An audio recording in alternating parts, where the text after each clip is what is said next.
সভ্যতা নষ্ট হচ্ছে এবং স্বাভাবিকভাবেই নদী পার ভাঙন চলছে এবং মৎস্যজীবী যারা আছে তারা কর্মহারা হচ্ছে, কারণ নদীর জলস্রোত বিভিন্ন জায়গায় এই বালি চুরির জন্য বিঘ্নিত হচ্ছে।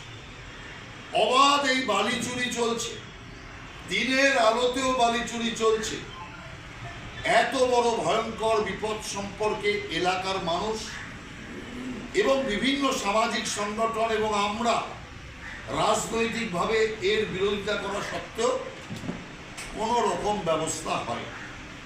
এবং এই ক্ষেত্রে আমরা একটা জিনিসও দেখেছি, যাতায়াত ব্যবস্থাকে ত্বরান্বিত করার জন্য সুবর্ণরেখা হোক বা কংসাবতী হোক, বিভিন্ন যে সেতু, সেই সেতু উপযুক্তভাবে প্রতিশ্রুতি দেওয়ার পরেও তৈরি হয়।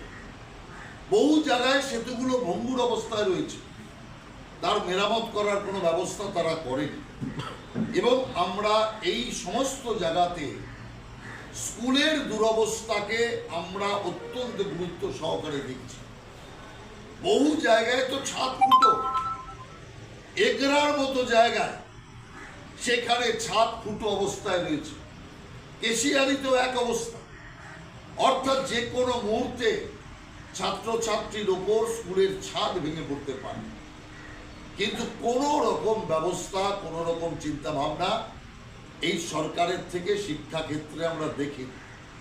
মিড ডে মিল চুরি প্রত্যেকটা শিক্ষাক্ষেত্রে একটা দৈনন্দিন রেওয়াজ হয়ে দাঁড়িয়েছে বলে আমরা মনে করছি।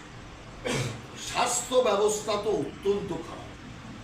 দাঁতনের মতো জায়গাতে সেখানে বারবার সুপার স্পেশালিটি হাসপাতালের প্রতিশ্রুতি দেওয়ার পরেও কতগুলো প্রাথমিক স্বাস্থ্য কেন্দ্র আছে যেখানে সামান্যতম চিকিৎসার ব্যবস্থা আছে, বাকি সেখানে চিকিৎসার ব্যবস্থা নেই। যদি কোনো জটিল রোগ হয় 70 কিলোমিটার দূরে মেদিনীপুরে আসতে হচ্ছে লোকেদের। এই একই জিনিস বাকি জায়গাগুলোতেও আছে। প্রাথমিক স্বাস্থ্য কেন্দ্র বা স্বাস্থ্য কেন্দ্রের অবস্থা অত্যন্ত খারাপ। অধিকাংশ ক্ষেত্রে স্বাস্থ্য কেন্দ্রগুলোতে ডাক্তার নেই। অতএব ভগবান ভরসায় এই সমস্ত এলাকার মানুষরা বেঁচে আছে। এর মধ্যে এই তৃণমূল কংগ্রেসের নেতা এবং এমএলএদের চরম দুর্নীতি, যা এই 6টা কেন্দ্রের যে সমস্ত লোকের জনজীবন তাকে দুর্বিষহ করে তুলেছে, উন্নতি ব্যাহত হচ্ছে।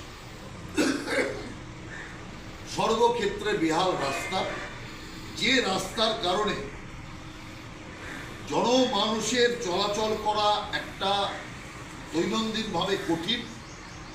আর বর্ষাকালে এই নদী ভাঙন এবং বালি খাদানের কারণে যে কোনো জায়গায় জলমগ্ন হয়ে যাচ্ছে, রাস্তাঘাট ভাঙা, মানুষের চলাচল, যান চলাচলের অযোগ্য হয়ে দাঁড়াচ্ছে। অতএব এই বিষয়গুলোকে আমরা সার্বিকভাবে আপনাদের সামনে তুলে ধরতে চাই।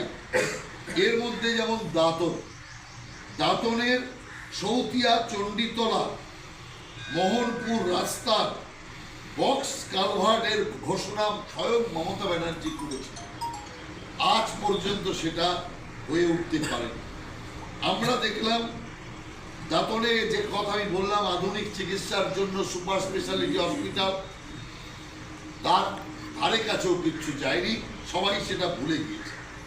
আমরা এটা দেখেছি দাঁতন জলেশ্বর সীমান্তে অবৈধভাবে বালি পাচারের কারণে ওখানে প্রায় সমাজ বিরোধীদের মধ্যে, তৃণমূলের আশ্রিত লোকেদের মধ্যে মাপ চাইতে বললে মানুষকে তৃণমূল কংগ্রেসের সামনে যখন ওরা ভোট চাইতে আসবে তার জবাব চাওয়ার জন্য তৃণমূল কংগ্রেসের সামনে কৈফিয়ত তলব করবেন এলাকার মানুষ এবং বিজেপি কার্যকর্তা হয়েছে।